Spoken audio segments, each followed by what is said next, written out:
Ji, my dear learner, Assalamu alaikum, and I hope you will be fine. Today we are going to discuss OSHA 30 hours, which is related to the general industry.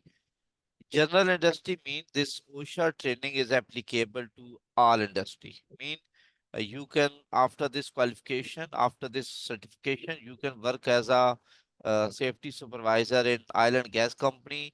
You can work in textile industry as well as you can work in power sector and hoteling wherever you want to work after getting this course because it is general in nature. You can apply everywhere. So that's why in this training we will discuss different topics which are related to the different industry.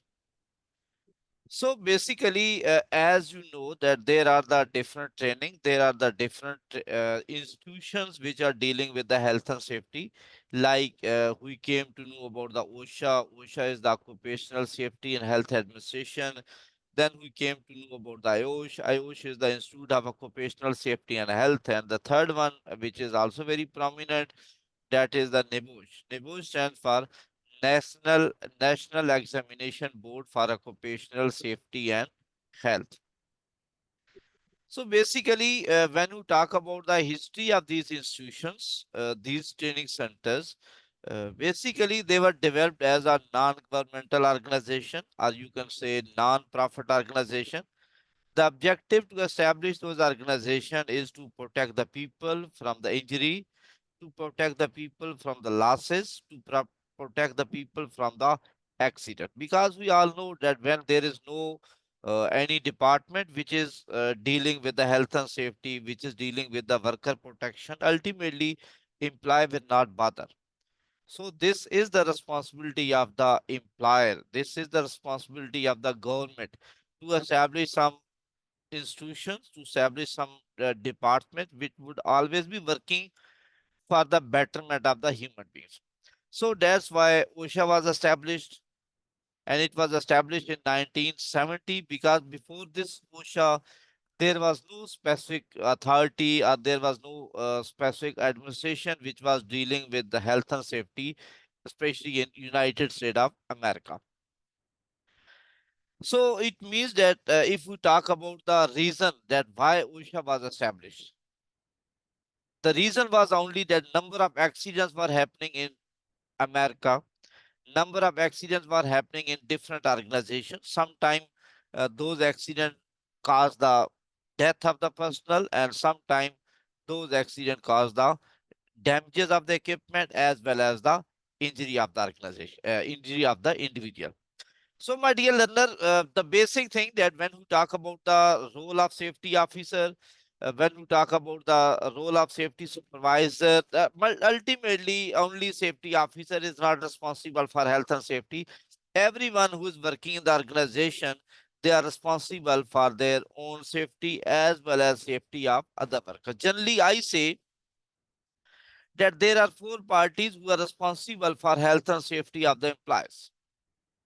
The first party who is responsible, that is the employer, that is the owner of the organization. चलिए जी, शाबान कहता है कि आप English में बात ना करें तो हम इसको मिक्स अप में कर देते हैं। मैं तो शायद समझ रहा था कि हमारी आज जरा अच्छी बातचीत हो जाती, इंग्लिश में बातचीत हो जाती। बहरहाल आपको समझाना भी मकसद है, आपको अंडरस्टैंड करना भी मकसद है, तो हम थोड़ी सी अपनी ट्यून जो है वो चेंज कर लेते हैं according to your requirement. And हमारी बात हो रही थी कि जब कभी हम कंपनी में एज अ सेफ्टी ऑफिसर काम करते हैं तो हम देखते हैं कि कंपनी में जो हेल्थ एंड सेफ्टी की जो जिम्मेदारी है वो किन लोगों पे आयद होती है। तो हमें पता है कि कंपनी की जो हेल्थ एंड सेफ्टी की जिम्मेदारी है वो एम्प्लॉयर के ऊपर आयद होती है, जो कंपनी का मालिक होता है उसके ऊपर आयद होती है। अब एम्प्लॉयर के ऊपर क्या जिम्मेदारियां होती हैं basically?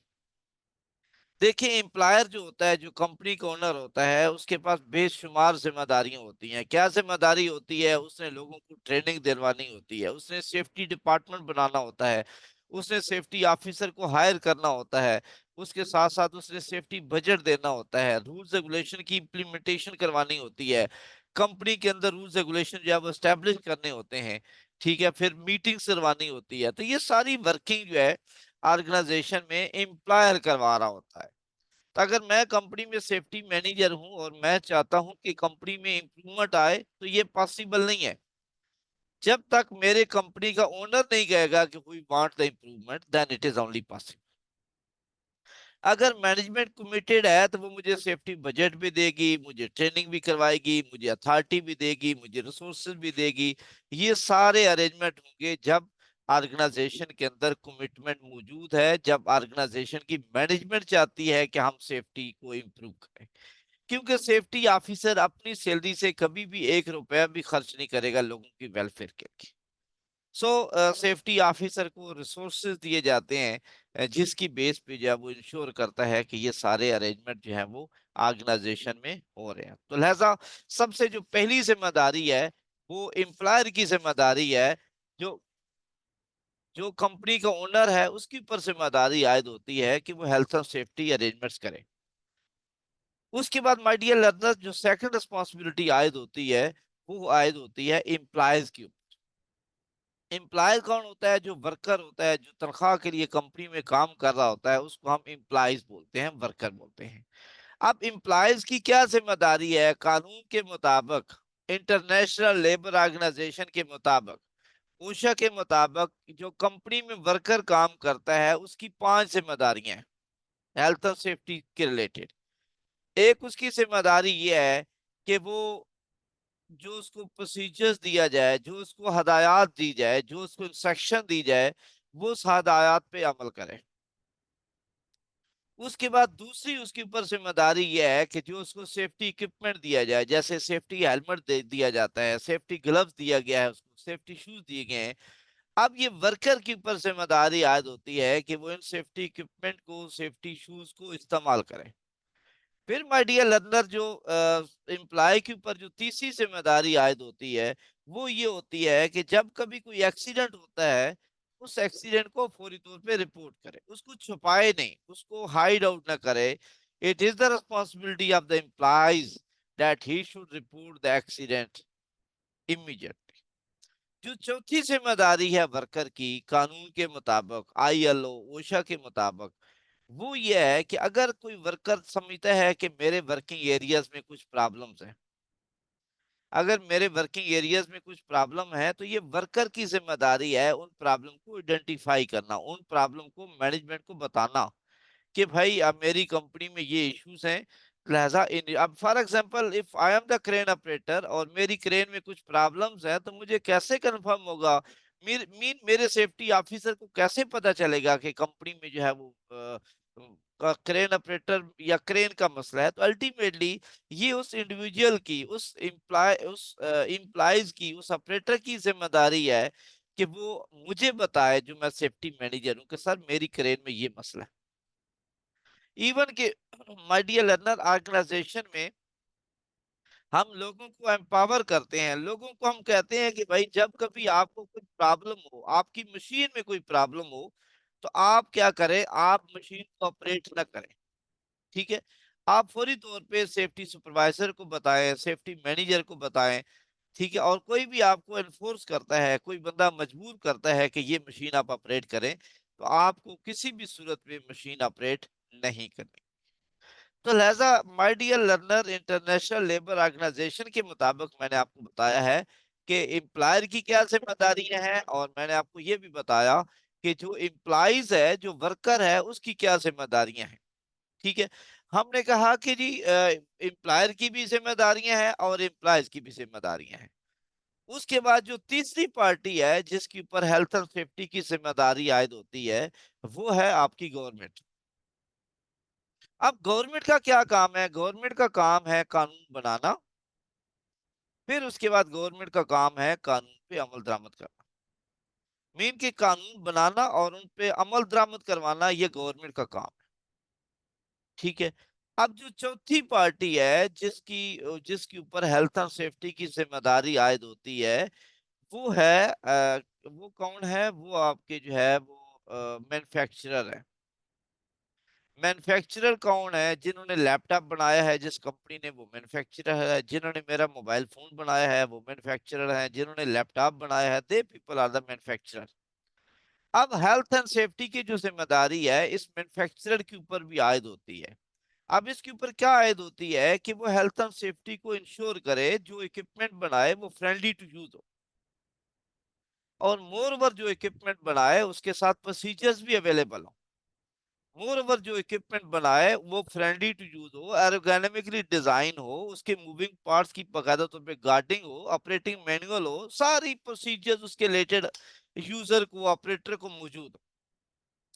So my dear learner, ये चार लोग हैं जो कि हेल्थ एंड सेफ्टी के रिस्पॉन्सिबल हैं, जिसमें पहले हमने कहा एम्प्लॉयर, दूसरे में हमने कहा एम्प्लॉइज, तीसरे में हमने कहा गवर्नमेंट, और चौथे में हमने कहा मैन्युफैक्चरर। अब अगर हम इन चारों का मुवाजना करते हैं कि इन चार में से जो मेजर कंट्रीब्यूशन है वो किसका है, तो हमारे सामने आता है जो मेजर कंट्रीब्यूशन है वो गवर्नमेंट का है। अब गवर्नमेंट का क्या काम है? गवर्नमेंट का काम है कानून बनाना, फार्मूलेट करना हेल्थ एंड सेफ्टी लॉज। जैसे अमेरिका ने ओशा को फार्मूलेट किया, यूके वालों ने आयोश को, निबोश को एस्टेब्लिश किया। इसी तरह हर गवर्नमेंट की, हर मुल्क की, हर स्टेट की ये जिम्मेदारी है कि वो हेल्थ एंड सेफ्टी के रिलेटेड कानून साजी करें, और सबसे जो अहम बात है उस पे इम्प्लीमेंटेशन करें। हमारे मुल्क पाकिस्तान, प्यारे पाकिस्तान में बहुत सारे ऐसे कानून बने हुए हैं। हमारे पास फैक्ट्री एक्ट 1934 अप्लाई होता है, हमारे पास S8000 social accountability S8000 apply होता है, जो कि हेल्थ एंड सेफ्टी को इंश्योर करता है। फिर हमारे पास एक लेटेस्ट एक्ट है जिसको occupational health and safety act 2018 बोला जाता है। वो भी एम्प्लॉयर के ऊपर बहुत सारी जिम्मेदारियां डालता है कि एम्प्लॉयर ने ऑर्गेनाइजेशन में ये चीजें जो है वो इंश्योर करनी है कि सेफ्टी डिपार्टमेंट हो, ट्रेनिंग हो, सेफ्टी बजट हो, ताकि ऑर्गेनाइजेशन में कोई किसी किस्म की जो हैपनिंग है वो ना हो। तो अब माय डियर लर्नर, ये तब पॉसिबल है। अब हमारे यहाँ अनफॉर्चुनेटली, बदकिस्मती से, कानून तो बने हुए हैं लेकिन उन पे अमल दरामद नहीं है, उन पे इम्प्लीमेंटेशन नहीं है। तो जब इम्प्लीमेंटेशन हो गया तो हमारा जो एक्सीडेंट रेट है ऑर्गेनाइजेशन में वो कम हो जाएगा, जो हमारा इलनेस रेट है वो कम हो जाएगा, जो हमारा इंसिडेंट रेट है वो कम हो जाएगा। जो हमारे लोग कंपनी को रिजाइन करते हैं कि जी यहाँ का एनवायरनमेंट अच्छा नहीं है, वो जो है वो अल्टीमेटली वो लोग जो है वो कंपनी को रिजाइन नहीं करें। क्योंकि हमें पता है, एक इंटरव्यू में बहुत बेसिक क्वेश्चन आपसे पूछ लिया जाता है कि भाई हेल्थ एंड सेफ्टी डिपार्टमेंट बनाना क्यों जरूरी है, हेल्थ एंड सेफ्टी डिपार्टमेंट क्यों बनाया जाता है। बहुत सारी ऐसी ऑर्गेनाइजेशन हैं उनके पास सेफ्टी डिपार्टमेंट नहीं होता, लेकिन एट द सेम टाइम बहुत सारी ऐसी ऑर्गेनाइजेशन है जिनके यहाँ सेफ्टी डिपार्टमेंट होता है, सेफ्टी सेटअप होता है। अब क्वेश्चन ये है कि ये हेल्थ एंड सेफ्टी डिपार्टमेंट क्यों बनाया जाता है, मुझे as a safety manager, as a safety supervisor organisation में क्यों हायर किया जाता है, क्या रीजन है।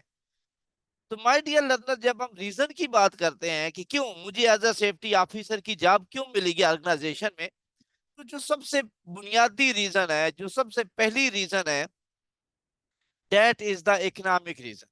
इकोनॉमिक का मतलब है मुआशी, फाइनेंशियली, कि company health and safety department sometime इसलिए भी बना रही होती है कि कंपनी को फाइनेंशियली बेनिफिट होता है। कंपनी की हमें पता है कि जब कभी कंपनी में एक्सीडेंट होता है तो उसमें सिर्फ ये नहीं होता कि आपकी मशीनरी डैमेज होगी या आपका बंदा इंजर्ड होगा तो उसकी ट्रीटमेंट करवानी है। हादसे की सूरत में बेशुमार ऐसी कॉस्ट है जो कि ऑर्गेनाइजेशन को फेस करनी पड़ सकती है। वो कौन सी कॉस्ट है? फॉर एग्जांपल, हादसे की सूरत में आपका बंदा इंजर्ड होता है, उसकी ट्रीटमेंट कॉस्ट आती है, वो लोग कोर्ट में केसेस कर देते हैं, कंपनसेशन क्लेम्स आते हैं, कंपनी को फाइन्स होते हैं, कंपनी को पेनल्टी पड़ती है। ठीक है। उसके साथ साथ जो है वो कंपनी के अगेंस्ट जो है वो एनफोर्समेंट एक्शन लिए जाते हैं, कंपनी का इंश्योरेंस प्रीमियम बढ़ जाता है, कंपनी को लोग छोड़ना शुरू कर देते हैं, कंपनी के जो क्लाइंट होते हैं, कस्टमर होते हैं, वो छोड़ के चले जाते हैं, कंपनी की प्रोडक्शन डिले हो जाती है। उसके साथ साथ जो है वो कंपनी को इन्वेस्टिगेशन कॉस्ट पड़ती है। ठीक है। तो my dear learner, there are many losses जो कि ऑर्गेनाइजेशन को इन केस ऑफ एक्सीडेंट जो है वो फेस करने पड़ सकते हैं। तो लिहाजा जब हम सेफ्टी डिपार्टमेंट की या सेफ्टी सुपरवाइजर की जॉब्स की बात करते हैं तो हमारे जहन में एक ही क्वेश्चन आता है कि हम as a safety officer organisation के लॉसेस को कंट्रोल करने के रिस्पॉन्सिबल है। हमने ऑर्गेनाइजेशन के एक्सीडेंट को कंट्रोल करना है, क्योंकि हमें पता है कि ये एक्सीडेंट अच्छे नहीं होते। एक्सीडेंट्स आर नॉट गुड, क्योंकि एक्सीडेंट में सम टाइम हमारी डायरेक्ट कॉस्ट आ रही होती है, सम टाइम हमारी इनडायरेक्ट कॉस्ट आ रही होती है। अब डायरेक्ट कॉस्ट जो कि हम कैश की सूरत में पे करते हैं, और इनडायरेक्ट कॉस्ट जो कि हम कैश की सूरत में तो पे नहीं करते, but ultimately that is the big loss. जैसे हमारी रेपुटेशन लॉस हो जाती है, ठीक है, आपकी रेपुटेशन खराब हो गई है, तो कितना बड़ा लॉस है आप अंदाजा नहीं कर सकते। रेपुटेशन बनाने के लिए कई साल चाहिए होते हैं, लेकिन इस रेपुटेशन को खराब करने के लिए कुछ सेकंड्स चाहिए होते हैं, कुछ मिनट चाहिए होते हैं। तो लिहाजा अगर हम चाहते हैं कि हमारी रेपुटेशन अच्छी हो, हमारा काम अच्छा हो, इसमें हर इंडिविजुअल ने नामली, जैसे मैंने बताया है कि जब हम बात करते हैं ना कि कंपनी में हेल्थ एंड सेफ्टी के ऊपर या हेल्थ एंड सेफ्टी की जिम्मेदारी किन लोगों पे आयद होती है, तो हम कहते हैं everyone who is working in the organisation he is responsible for health and safety. चाहे उसमें मैनेजर्स हैं, चाहे उसमें जनरल मैनेजर्स हैं, सुपरवाइजर्स हैं, लेबर्स हैं, या आपके स्वीपर हैं, हर एक के ऊपर जो है वो जिम्मेदारी आयद होती है कि वो जहाँ कहीं प्रॉब्लम्स मिलता है, जहाँ कहीं हैजर्ड मिलता है, उस हैजर्ड को आइडेंटिफाई किया जाए, उसको रिपोर्ट किया जाए, उसको छुपाए नहीं कि यार ये मेरा काम नहीं है। No my dear learner, safety हर एक की जिम्मेदारी है, ठीक है। हाँ, अब सेफ्टी वालों की चूंकि प्योरली यही जिम्मेदारी है, बाकी फॉर एग्जांपल कोई वेल्डर है, तो अब उसके वेल्डिंग की जॉब उसने करनी है, लेकिन उसके साथ साथ सेफ्टी को भी इंश्योर करना है। तो जब भी हम लोगों को स्किल बेस्ड ट्रेनिंग देते हैं, किसी को वेल्डर की ट्रेनिंग दी जा रही है, इलेक्ट्रिकल की ट्रेनिंग दी जा रही है, तो उसमें जो प्राइम ट्रेनिंग होती है वो हेल्थ एंड सेफ्टी की ट्रेनिंग होती है कि भाई ये मशीन को सेफ कैसे ऑपरेट करे, ये वेल्डिंग सेफ कैसे करे। वेल्डिंग करना is not a difficult job, लेकिन वेल्डिंग को सेफ तरीके से परफॉर्म करना इज अ बिग इशू।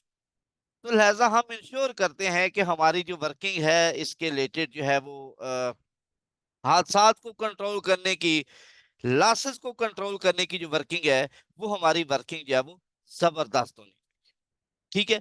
क्योंकि हम कहते हैं कि जब कंपनी में हम सेफ्टी ऑफिसर हों तो इस मीन की ऑर्गेनाइजेशन में एक्सीडेंट नहीं होना चाहिए। जब एक्सीडेंट हो रहे हैं और मैं वहां पे सेफ्टी ऑफिसर भी मौजूद हूं, तो इसका मतलब है कि मैं कंपिटेंट नहीं हूं। इसका मतलब है कि मैं मतलब I fail to control the losses of the organization. तो ultimately a time will come कि कंपनी कहेगी mister Ramzan, thank you very much कि भाई हमें आपकी जरूरत नहीं है, because you fail to control the losses of the organization. तो बेसिकली हमारी बात हो रही थी कि हेल्थ एंड सेफ्टी डिपार्टमेंट क्यों बनाया जाता है, क्या रीजन होती है हेल्थ एंड सेफ्टी डिपार्टमेंट बनाने की। तो उसमें जो पहली रीजन है उस पर हम बात कर रहे हैं कि इकोनॉमिक रीजन है। कंपनी को फाइनेंशियली बेनिफिट होता है, इकोनॉमिकली बेनिफिट होता है। कंपनी कहती है कि अगर हमारे पास सेफ्टी डिपार्टमेंट होगा तो वो हमारी बहुत ज्यादा जो है वो सेविंग करता है, क्योंकि एक्सीडेंट की सूरत में हमारे बेशुमार लॉसेस होते हैं। मैं यहाँ पे यूजुअली एग्जांपल देता हूँ कि बिल गेट्स कहता है जो मेरे पास जो मेरे इंजीनियर हैं वो अपने लाखों की खातर मेरे लिए करोड़ों कमाते हैं। यही रोल कंपनी में सेफ्टी ऑफिसर का होता है कि जब तक उसको करोड़ों की सेविंग कंपनी को नहीं दी जाती, तब तक उसको लाखों में सैलरी नहीं मिलती। एक एचआर का एक बुनियादी असूल है कि जब भी किसी बंदे को हायर किया जाता है, जब भी किसी बंदे को ऑर्गेनाइजेशन में सिलेक्ट किया जाता है, जॉब दी जाती है, तो पहले ये देखा जाता है कि वो ऑर्गेनाइजेशन के लिए कितना बेनिफिटेड होगा, उसकी आउटपुट कितनी होगी, और उस आउटपुट के अगेंस्ट हम उसको इन रिटर्न क्या देंगे, उसको हम सैलरी क्या देंगे, उसको हम बेनिफिट क्या देंगे। तो जब तक आपकी आउटपुट जो है वो ऑर्गेनाइजेशन की जो सैलरी है उससे ज्यादा ना हो, तब तक ऑर्गेनाइजेशन आपको जो है वो रिक्रूट या आपको हायर नहीं करती। तो लिहाजा अगर आपसे इंटरव्यू में क्वेश्चन पूछे कि मैं आपको एज अ सेफ्टी ऑफिसर क्यों हायर करूं, फॉर एग्जांपल मैं एचआर मैनेजर हूं और मैं जो है वो किसी लड़के का इंटरव्यू कर रहा हूं सेफ्टी जॉब्स के लिए, कि भाई मैं आपको क्यों हायर करूंगा, आपके आने से मेरी कंपनी को क्या फायदा होगा। तो अल्टीमेटली आपने उसको कन्विंस करना है कि भाई मेरे आने से आपके एक्सीडेंट कंट्रोल हो जाएंगे, आपके लॉसेस कंट्रोल हो जाएंगे, आपकी डैमेजेस कंट्रोल हो जाएगी, आपकी रेपुटेशन बढ़ेगी, आपको एनफोर्समेंट एक्शन नहीं होंगे, आपको इन्वेस्टिगेशन कॉस्ट पे करनी नहीं पड़ेगी, आपकी कंपनी में लोग रिटेन होंगे, लोग स्टे करेंगे, जिससे स्किल लेवल बढ़ेगा, आपकी कंपनी का इंश्योरेंस प्रीमियम कम हो जाएगा, आपके क्लाइंट जो है वो आपको नहीं लूज करेंगे, आपको छोड़ेंगे नहीं। तो लिहाजा ये वो बेनिफिट है जो हम as a safety officer company को प्रोवाइड करते हैं। उसके बाद जो दूसरी रीजन है वो है लीगल रिक्वायरमेंट। कानून ये कहता है कि भाई आपकी कंपनी रजिस्टर्ड नहीं हो सकती, आपको प्रोजेक्ट नहीं मिल सकता। आप किसी एक मुल्क से दूसरे मुल्क में बिजनेस करना चाहते हैं तो आपने इंश्योर करना है कि क्या आपने उस जो न्यू कंट्री जहां पे आपने बिजनेस स्टार्ट करना है, क्या वहां की आपने लीगल रिक्वायरमेंट को मीट कर लिया है। इवन के बहुत दफा गल्फ में ऐसा होता है कि आपका प्रोजेक्ट सारी चीजें रेडी होती है लेकिन सेफ्टी डिपार्टमेंट, सेफ्टी प्रोफेशनल्स नहीं होते, और आपको कहा जाता है जी sorry you can not start your project, आप अपने प्रोजेक्ट पे काम नहीं कर सकते जब तक आपके पास सेफ्टी प्रोफेशनल ना हो, सेफ्टी ऑफिसर ना हो। तो लिहाजा अर्जेंट बेस पे हायरिंग की जाती है। सो द सेकंड रीजन कि जो कि हमें जॉब क्यों मिलती है, that is the legal requirement. कानून ये कहता है कि भाई आपकी कंपनी में सेफ्टी डिपार्टमेंट होना चाहिए। तो इवन के सम टाइम ये भी क्वेश्चन पूछ लिया जाता है इंटरव्यू में, इंटरव्यू में पूछ लिया जाता है कि फॉर एग्जांपल आप कंपनी में सेफ्टी मैनेजर काम कर रहे हैं और आप अपने मैनेजिंग डायरेक्टर से कुछ सेफ्टी बजट अप्रूव करवाना चाह रहे हैं, और वो हेजिटेशन फील कर रहा है मैनेजिंग डायरेक्टर आपको बजट देने में। अब आपको कहा गया है कि आप कन्विंस करें। आप अपने बॉस को कैसे कन्विंस करेंगे? अल्टीमेटली आप कन्विंस करेंगे इकोनॉमिकली, जो हमने अभी सारी बातें की हैं, आप कन्विंस करेंगे कि हमारे इतने लॉसेस होते हैं, हमारे लोग इतने कंपनी को छोड़ के चले जाते हैं, हमारे पास एक्सपीरियंस लोग स्टे ही नहीं करते बिकॉज कि we don't have a healthy and safe working environment, हमारे खिलाफ इतने फाइन्स होते हैं। आप सारे एविडेंस प्रोवाइड करेंगे अपने एम्प्लॉयर को, अपने बॉस को, हमारे खिलाफ इतने फाइन्स पेनल्टी हो चुकी है, हमारी इतनी दफा महीने में साल में ऑर्गेनाइजेशन बंद हो चुकी है, प्रोडक्शन सीज हो चुकी है। तो लिहाजा फिर मोर ओवर कि इसमें हमारा इकोनॉमिक बेनिफिट है। अगर हम डिपार्टमेंट बनाएंगे तो हम बहुत सारे लॉसेस से बच जाएंगे, बहुत सारी डैमेजेस से हम बच जाएंगे। ठीक है। तो मोर ओवर आप बताएंगे कि यहाँ पे लीगल रिक्वायरमेंट है, तो अगर हम सेफ्टी डिपार्टमेंट बनाएंगे हमें फाइनेंशियली भी बेनिफिट होगा, उसके साथ साथ हमारा जो है वो लीगल रिक्वायरमेंट पूरी हो जाएंगी। तो कानूनन बहुत सारी ऐसी ऑर्गेनाइजेशंस हैं, गौर स्पेशली जो गवर्नमेंट ऑर्गेनाइजेशंस हैं, वो आपको प्रोजेक्ट नहीं देती, वो आपको कंट्रैक्ट नहीं देती जब तक आपके पास सेफ्टी डिपार्टमेंट ना हो, जब तक आप लीगल रिक्वायरमेंट को मीट ना करें। तो लिहाजा अगर हमारा सेफ्टी डिपार्टमेंट होगा तो हमारी लीगल रिक्वायरमेंट भी मीट हो जाएगी। उसके बाद माय डियर लर्नर, जो थर्ड रीजन है, बेसिकली हमारी बात हो रही है कि हेल्थ एंड सेफ्टी डिपार्टमेंट बनाना क्यों जरूरी है या क्यों बनाया जाता है, या मुझे as a safety manager company में क्यों हायर किया जाता है। This is the question. पहले में हमने कहा इकोनॉमिक रीजन है, माशी तौर पे कंपनी को बेनिफिट होता है। दूसरे में हमने कहा कि लीगल रिक्वायरमेंट है। अब तीसरी जब रीजन की हम बात करते हैं तो that is the moral reason. As a human being, बहसीत इंसान हम रिस्पॉन्सिबल हैं कि हम लोगों को सेफ्टी के रिलेटेड एजुकेशन दें, सेफ्टी के रिलेटेड हम अवेयरनेस दें, हम लोगों को बताएं कि भाई आप लोग कितने अपने लिए अहम हैं, आप how you people are important for your family. और मोर ओवर ये कंपनी के ऊपर अखलाकी जिम्मेदारी बनती है कि जब लोग अपनी फैमिली को छोड़ के आपके पास काम करने के लिए आ जाते हैं एज ए एम्प्लॉय, तो ये आपकी अखलाकी जिम्मेदारी है कि उन लोगों को सेफ एनवायरनमेंट दिया जाए, उन लोगों को सेफ इक्विपमेंट दिया जाए, उनको वेलफेयर फैसिलिटीज प्रोवाइड की जाए। जो हाइट पे बंदा काम कर रहा है उसको वर्किंग एट हाइट की सेफ्टी बताई जाए, कोई बंदा कन्फाइंड स्पेस में काम कर रहा है उसको कन्फाइंड स्पेस में काम करने की सेफ्टी बताई जाए। This is the right of the employ कि भाई उसको अच्छा और सेफ और हेल्दी एनवायरनमेंट दिया जाए, कंफर्टेबल एनवायरनमेंट दिया जाए, ताकि उसके साथ कोई किसी किस्म का एक्सीडेंट, कोई किसी किस्म को उसके साथ हादसा ना हो। बिकॉज हम ये कहते हैं कि जो आपकी जो फैमिली है वो आपकी सेफ रिटर्न का वेट कर रही होती है। आप सुबह घर से आते हैं, बच्चों को छोड़ के, फैमिली को छोड़ के आप आते हैं, अब शाम को फैमिली आपका वेट कर रही होती है। तो वो वेट फिर सिंपल वेट नहीं, बेसिकली वो आपके सेफ रिटर्न का, कि हमारा भाई, हमारा बेटा, हमारा जो भी रिश्ता है कि खैरियत से आए, खैरियत से काम करे, खैरियत से वापस आए। अब ये जो सेफ रिटर्न है बेसिकली, इसमें एम्प्लॉयर का भी कंट्रीब्यूशन है, इस सेफ रिटर्न में जो एम्प्लॉयज हैं उनका भी कंट्रीब्यूशन है। सेफ्टी वैसे ही नहीं अचीव, सेफ्टी में वर्कर ने भी कंट्रीब्यूट करना है और कंपनी ने भी कंट्रीब्यूट करना है।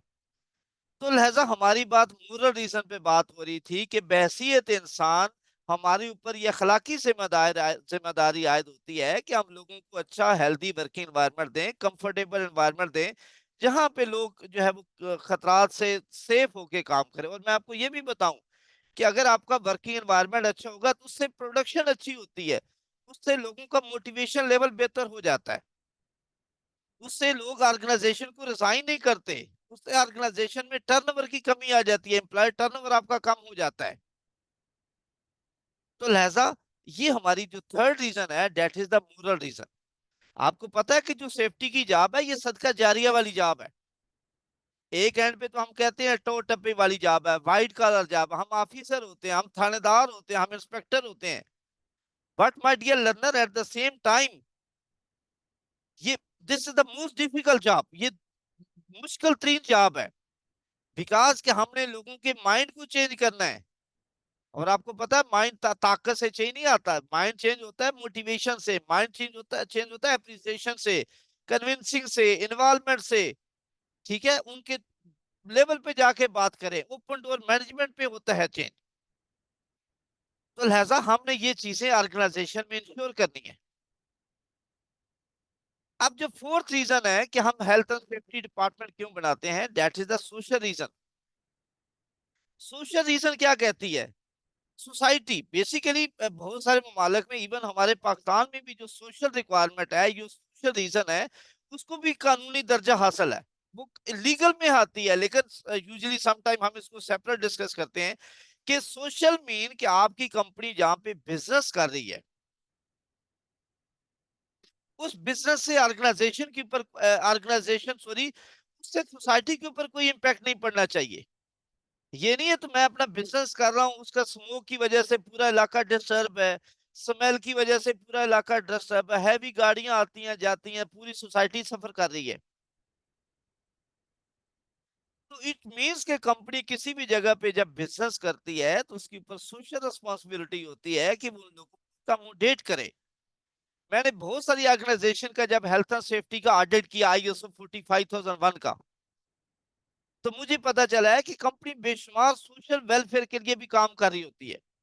एक मैंने सीमेंट फैक्ट्री कलरकहार का ऑडिट किया, तो वहां पे मुझे बताया गया कि हमारी जो सीमेंट फैक्ट्री है वो इतने पेशेंट को डेली बेसिस पे हम मेडिकल चेकअप करते हैं, मेडिसिन देते हैं फ्री ऑफ कॉस्ट। हमारी फायर की गाड़ियां फ्री ऑफ कॉस्ट अवेलेबल होती है लोगों की हेल्प के लिए, एम्बुलेंस अवेलेबल होती है, वो लोगों के लिए रोड बनवाते हैं। उसके साथ साथ क्या कहते हैं, इवन के बहुत सारी ऑर्गेनाइजेशन स्कूल रन कर रही है। तो इस तरह के सोशल प्रोजेक्ट करते हैं ताकि जो, नो डाउट कि जब कंपनी किसी भी जगह पे काम करती है तो वो 100% लोगों को कंपनसेट नहीं कर सकती, लोग सफर करते हैं। लेकिन कानून कहता है कि मिनिमम लेवल तो पूरा किया जाए ना। हमारा पाकिस्तान में इदारा है EPA, environmental protection authority. Sindh में इसको सीपा कहा जाता है, सिंध एनवायरमेंटल प्रोटेक्शन अथॉरिटी। तो ये बेसिकली वो इदारे हैं जो सोशल कंप्लायंस को इंश्योर करते हैं। एक हम वर्ड यूज करते हैं ऑर्गेनाइजेशन में, CSR बोला जाता है। CSR mean corporate social responsibility. कि ऑर्गेनाइजेशन सोशल रिस्पॉन्सिबिलिटी भी पूरा कर रही है, सिर्फ ये नहीं है कि बिजनेस कर रही है, सिर्फ ये नहीं है प्रॉफिट कमा रही है, बल्कि इस सोसाइटी को अकोमोडेट कर रही है। अब लास्ट टाइम मेरे एक स्टूडेंट HSC मैनेजर था, सिंध में जो थर माइनिंग प्रोजेक्ट है, तो उन्होंने मुझे बताया कि हमारी कंपनी ने यहाँ पे फीमेल को ट्रेनिंग दी है। अब वहां वहां पे बहुत सारी फीमेल जो है वो ट्रक ड्राइवर के तौर पे काम कर रही है, लोगों को रोजगार मिला। इवन कि उनके माल मवेशियों के लिए अरेंजमेंट किए, रोड्स बनवाए, स्कूल बनवाए, कॉलेजेस बनवाए। This is as per the social reason, this is as per the corporate social responsibility, जिसको हम CSR बोलते हैं। इवन के जो गवर्नमेंट ऑर्गेनाइजेशंस होती हैं, जब आप उनके साथ कंट्रैक्ट करते हैं तो वो आपको कहते हैं कि भाई हमें EIA सर्टिफिकेट प्रोवाइड करें, वी वांट टू नो कि आपकी ऑर्गेनाइजेशन सिर्फ प्रॉफिट के लिए काम कर रही है या लोगों की वेलफेयर के लिए भी काम कर रही है। तो वो आपके इंस्पेक्टर वो कहते हैं जी हमें EIA सर्टिफिकेट दें, एनवायरमेंट इम्पैक्ट असेसमेंट। अब एनवायरमेंट इम्पैक्ट असेसमेंट बेसिकली उनके इंस्पेक्टर्स आएंगे, आपके साइट का विजिट करेंगे कि यार इनके काम से कोई सोसाइटी के ऊपर कोई नेगेटिव इम्पैक्ट तो नहीं पड़ रहा। अगर वो ऑडिटर सेटिस्फाइड हो जाते हैं विद योर परफॉर्मेंस, तो then they will award you the EIA certificate. तो बेसिकली वो EIA सर्टिफिकेट ये शो करता है कि आपके ऑर्गेनाइजेशन का जो बिजनेस है वो फ्रेंडली है, सोसाइटी को कंपनसेट किया जा रहा है। तो इसके लिए हम वर्ड यूज करते हैं एनवायरमेंटल इम्पैक्ट एंड एस्पेक्ट, कि जब भी कोई ऑर्गेनाइजेशन एक्टिविटी करती है तो अल्टीमेटली उस एक्टिविटी से आपका नेचुरल एनवायरनमेंट डिस्टर्ब होता है। अब जब यहाँ से कराची से कंपनी जब थर में काम करेगी तो थर में पहले उनका नेचुरल एनवायरनमेंट था, लेकिन इन्होंने डिगिंग की है, ड्रिलिंग की है, बहुत सारी माइनिंग की है, बहुत सारा जब ह्यूमन एक्टिविटी होती है, जहर हमारी रिक्वायरमेंट है कि हम इस तरक्की याफ्ता दौर में डेवलपमेंट चाह रहे होते हैं, अपने मुल्क की चाह रहे होते हैं, ऑर्गेनाइजेशन की चाह रहे होते हैं, तो हम मुख्तलिफ एक्टिविटी कर रहे होते हैं। लेकिन जब हम एक्टिविटी करते हैं बेसिकली एनवायरनमेंट के साथ, जब हम इंटरेक्ट करते हैं, तो उस इंटरेक्शन से क्या होता है कि जो आपकी नेचुरल सेटिंग्स होती है एनवायरनमेंट की वो खराब हो जाती है। फॉर एग्जाम्पल कहीं पे अंडरपास बनना है तो अंडरपास की वजह से, या जैसे इस्लामाबाद में मेट्रो का प्रोजेक्ट बना तो बहुत सारी डिस्टर्बेंस हुई। अब अल्टीमेटली जब डिस्टर्बेंस, डिगिंग मीन की डिगिंग हुई, डस्ट हुई, जो ग्रीन बेल्ट थे वो अफेक्ट हुए, तो फिर कंपनीज ने, गवर्नमेंट ने उनको इंश्योर करवाया कि ये सारी जो हेल्थ एंड सेफ्टी की जो प्रोविजन है ये इंश्योर की जाए और इन्हीं चीजों को रिस्टोर किया जाए, और माशाल्लाह वही चीजें अपनी जगह पे आ गई, बल्कि बेटर देन बिफोर। तो लिहाजा ये आपकी सोशल रिस्पॉन्सिबिलिटी है। तो बेसिकली जो हमारी बात चल डिस्कस हो रही थी कि हमें एज अ सेफ्टी ऑफिसर क्यों हायर किया जाता है, ये वो क्वेश्चन है जो कि हर कंपनी इंटरव्यू में पूछती है। ये वो क्वेश्चन है जो कि ओशा में पूछा जाता है। ओशा में आपका पहला क्वेश्चन यही होता है। आप आयोश की ट्रेनिंग करते हैं, वहां पे भी आपसे यही पहली बात होती है कि why, why I should hire you, मुझे सेफ्टी डिपार्टमेंट क्यों बनाना है, मुझे सेफ्टी ऑफिसर को हायर क्यों करना है। इवन आप निबोज की ट्रेनिंग में जाते हैं तो पहला क्वेश्चन आमतौर पे पेपर में यही आता है, वाई।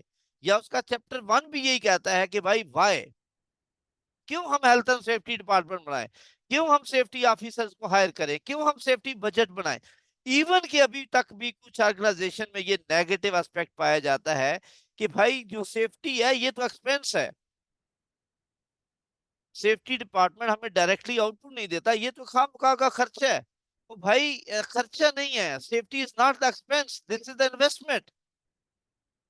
और आप अच्छी इन्वेस्टमेंट करते हैं अगर आप डिपार्टमेंट, अच्छा कंपिटेंट सेफ्टी ऑफिसर आपके पास होता है, तो आप ऑर्गेनाइजेशन के बहुत सारे लॉसेस को जो है वो कंट्रोल कर लेते हैं, और उसमें अल्टीमेटली कंपनी का भी बेनिफिट होता है और आपके कंट्री का भी बेनिफिट। तो ये चार रीजन है, moral, social, economic and the fourth one is the legal. अब फॉर एग्जांपल मैंने कंपनी रन करनी है, इनमें से एक रीजन भी हो सकती है कि भाई मुझे तो लीगल रिक्वायरमेंट से गर्ज है, या मैं कहता हूँ यार एज अ ह्यूमन बीइंग मेरे ऊपर ये जिम्मेदारी आयद होती है कि ये लोग सेफ रहे, तो लिहाजा वो मोरल रीजन भी आ जाती है। साथ साथ मैं कन्विंस हो जाता हूँ कि यार इस सेफ्टी डिपार्टमेंट से तो हमें फाइनेंशियली इतना बेनिफिट हो रहा है। ठीक है, तो ये सारी जो चीजें हैं इसमें जो है वो डिस्कस की जाती है। तो माय डियर लर्नर, ये था हमारा आज का इंट्रोडक्शन कि हेल्थ एंड सेफ्टी क्या है, ऊषा क्या है, निबोश, और ये हेल्थ एंड सेफ्टी डिपार्टमेंट क्यों बनाया जाता है। बेसिकली इस पे ऑलरेडी मेरा इंग्लिश में लेक्चर अवेलेबल है, लेकिन आज मैंने कहा कि चले हम उर्दू में बात करते हैं, उर्दू में भी जो है वो डिस्कस करते हैं। तो my dear learner, thank you very much, this is all about today.